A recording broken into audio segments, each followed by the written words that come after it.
Voici la pince à mini-ski.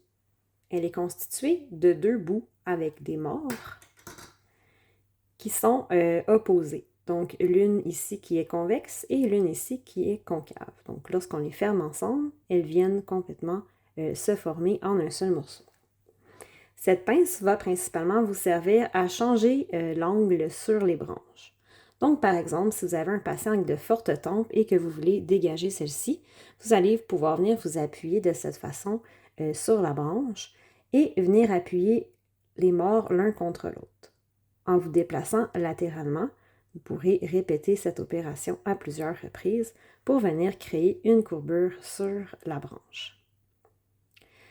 De façon opposée, si vous voulez réduire l'inclinaison d'une branche, par exemple suite à un désajustement, vous allez venir appuyer dans l'autre sens et toujours en vous déplaçant latéralement, répéter la compression afin de remettre la branche droite.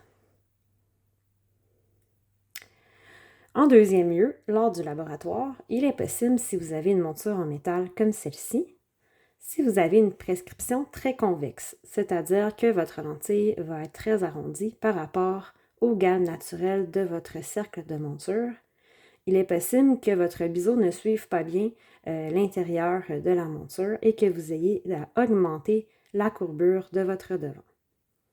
Vous allez faire exactement la même chose.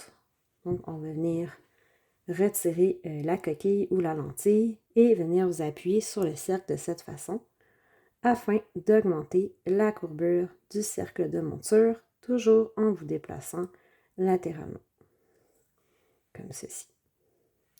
Vous devrez faire la même opération sur le cercle du bas.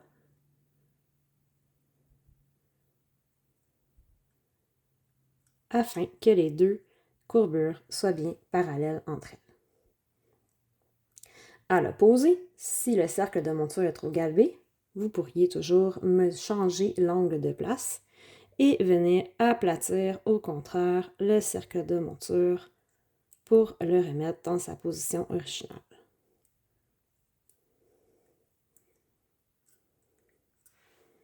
Toujours d'avoir le plus possible un devant avec le haut et le bas parallèles entre elles.